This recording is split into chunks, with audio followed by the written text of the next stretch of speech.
Marble nail art is definitely a classic and it's worth learning. So start off by picking a sheer pink, choose something that doesn't get fully opaque. I went with Hona Pink Cloud because it's a great shade as a base for Frenchies as well as rose quartz marble nails. You'll also need a white ink, nail art flakes. I went with these ones because they have a nice pink and blue shift. And also you want to grab yourself some metallic ones. I've gone with yellow gold. Brush wise, you need an old brush that you don't mind getting battered, and you'll see why. That's all you need for this design, just this one old brush. Once you have done your 2 thin layers of sheer pink, get your iridescent flakes ready and using your battered old brush, start applying it randomly all over the nail. The flakes are ultra thin and they will just melt straight into that inhibition layer. So much easier, less messy than glitter. Although saying that, don't cough, don't sneeze because they will go everywhere. And after you are happy with your iridescent flakes, you can start on with your gold flakes. So again, using the same brush, apply them to the nail, but just a little bit more sparsely than the iridescence.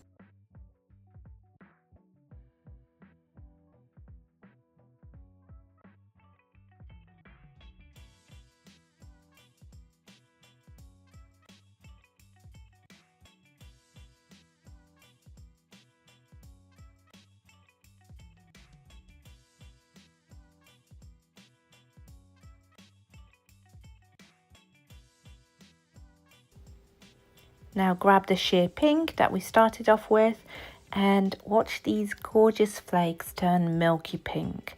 Then cure that in a lamp and we can start with the next stage.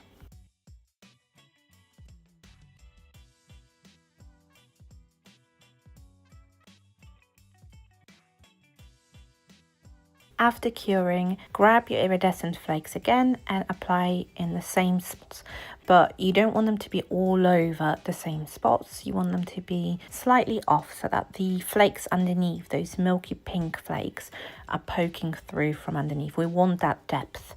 And then you want to do the same with gold. So applying a little bit of gold near where the gold is, but not completely over because we want to still keep that depth that we have created.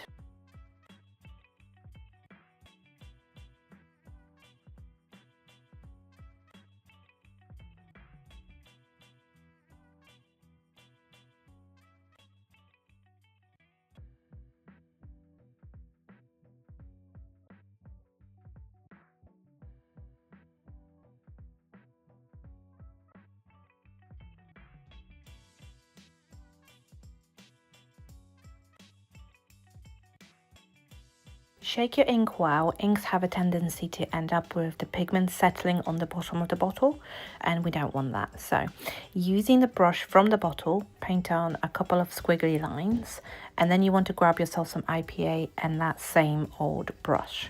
And we're going to start melting that pigment out from the ink just so it looks like it blends into the marble a little bit better.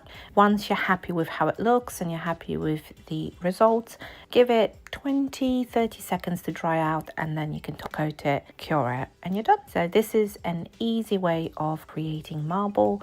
You can also use whatever residue you have of that ink on your brush, and you can add bits here and there if you want to make the flakes underneath look a little bit more milky. So you can really play around with this design and create it to be exactly how you want it to be.